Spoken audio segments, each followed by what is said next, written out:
Night chapati செஞ்சுக்கலாம் அப்படின்னு சொல்லிட்டு காலையிலேருந்தே பிளான் போட்டுக்கிட்டு இருக்கேன். லாஸ்ட்டா பாக்ஸ் ஓப்பன் பண்ணி பார்க்கும்போது தான் தெரியுது கோதுமை மாவு காலி ஆயிடுச்சுன்னு சொல்லிட்டு. சரி கேரட் பீன்ஸ் இருக்கு. இத வச்சு ஒரு சாப்பாடு செஞ்சுருவோம் அப்படின்னு தான் வந்து செஞ்சுட்டு இருக்கேன். ஃபர்ஸ்ட்டு ஆயில் கொஞ்சமா நெய் சேர்த்துட்டு, பிரியாணி ஸ்பைசஸ் எல்லாம் போட்டுட்டு, ஒரு பச்சை மிளகா, வெங்காயம், புதினா, கொத்தமல்லி எல்லாமே நல்லா வதக்கிட்டு, அதுக்கப்புறம் தக்காளியும் போட்டு வதக்கிட்டேன். தக்காளி மட்டும் பார்த்தீங்கன்னா, ஒண்ணும் பாதியுமா மசியிற மாரி நெறைய தக்காளி போட்டிருக்கேன். அதுக்கப்புறம் கட் பண்ணி வச்சிருக்க கேரட்டும், பீன்ஸையும் போட்டுட்டு, மசாலா வந்து பார்த்தீங்கன்னா, கரம் மசாலா மட்டும் தான் சேர்த்துருக்கேன். ஒரு பச்சை மிளகா, கரம் மசாலா இந்த காரமே எங்களுக்கு போதும் அப்படின்னு சொல்லிட்டு நல்லா வதக்கிட்டு, அதுக்கப்புறம் வந்து பார்த்தீங்கன்னா, 1 1/2 டம்ளர் அரிசிக்கு 3 டம்ளர் தண்ணி ஊத்திட்டு, அரிசியும் சேர்த்துட்டு அந்த தண்ணிக்கு ஏற்ற மாதிரி உப்பும் போட்டு குக்கரை க்ளோஸ் பண்ணி அது ஒரு ஓரமாக வெந்துட்டு இருக்கு.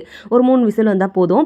சைடில் வந்து பார்த்தீங்கன்னா புரட்டாசி மாதம் வெஜ் ஆம்லேட்னு ஒன்று பண்ணோம்ல, அதை இப்போ சாப்பிடணும்னு தோணுச்சு. அதனால வந்து பார்த்தீங்கன்னா வெங்காயம், கொஞ்சமாக தக்காளி, ஒரு பச்சை மிளகாய் கட் பண்ணி போட்டுட்டு அதில் வந்து பார்த்தீங்கன்னா 3 ஸ்பூன் வந்து கடலை மாவு, 1 ஸ்பூன் அரிசி மாவு, கொஞ்சமாக சால்ட்டு, மிளகாய் தூள் போட்டு நல்லா வந்து மிக்ஸ் பண்ணிட்டேன். வேணும்னா சோடா மாவு போட்டுக்கலாம். நான் அதை போடல. அதுக்கப்புறம் ஆம்லேட் மாதிரி ஊற்றிட்டு மேலே பெப்பர் போட்டு அதையும் செஞ்சு எடுத்துட்டேன். நைட்டு வந்து பார்த்தீங்கன்னா நினச்சது ஒன்று சாப்பிட்டது ஒன்று. ஆனால் வந்து சாப்பாடு ரொம்ப டேஸ்ட்டாக இருந்துச்சு. கண்டிப்பாக ட்ரை பண்ணி பாருங்கள். பாய்.